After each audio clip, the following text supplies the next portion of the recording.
There is something about the table. A simple piece of furniture where we gather for meals, and yet it offers so much more than just physical nourishment. In the Mitchell family, we started each day with breakfast and with Dad reading to us from the Bible. And then dinner was a time where we came back together and shared about our day and solved the world's problems.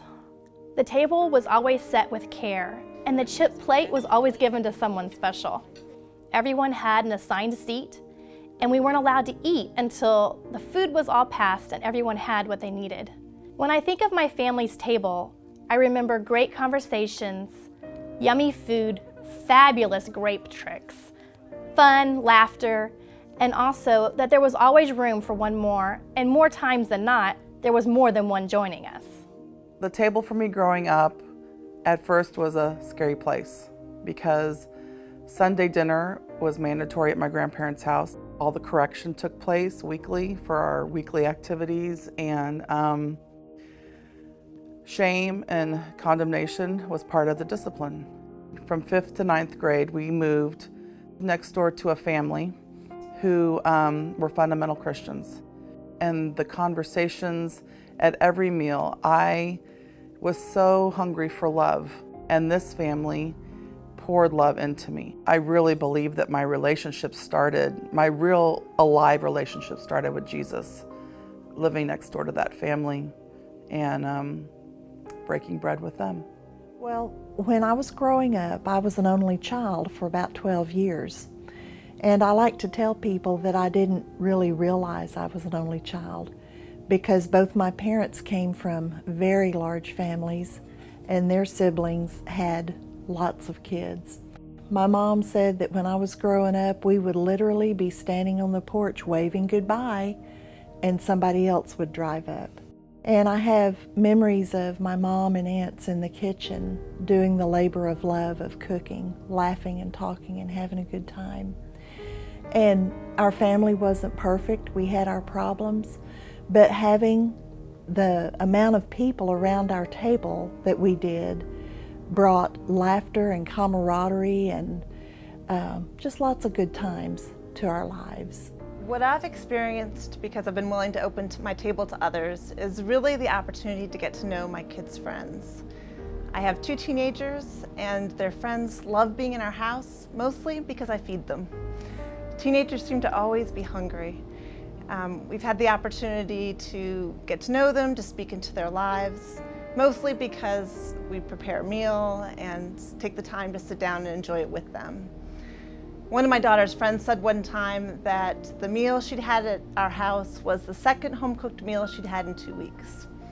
And she was really grateful for it. And my son, 2 years ago, invited his friend Eric to youth group. And since then it has become a routine. Eric comes over every Wednesday. The boys take the bus home from school. They come in, have a snack, do their homework. I make dinner, and then I take them to youth group. And Eric's tried many new foods at our house. We now know his favorites. We usually talk about highs and lows for the day. Micah now calls him her other little brother. And there have been many blessings from this. Both Eric and his mom, Lisa, were baptized this past year at Freedom. Eric now comes to youth group even if Garrett can't make it. It's his home too. The boys start high school in the fall, and I'm really grateful that Garrett has a best friend / brother who's walking with the Lord. That's huge. The experiences that we have had of opening our table to others has really been wonderful. Andrew and I have learned to come together and work and serve to others together.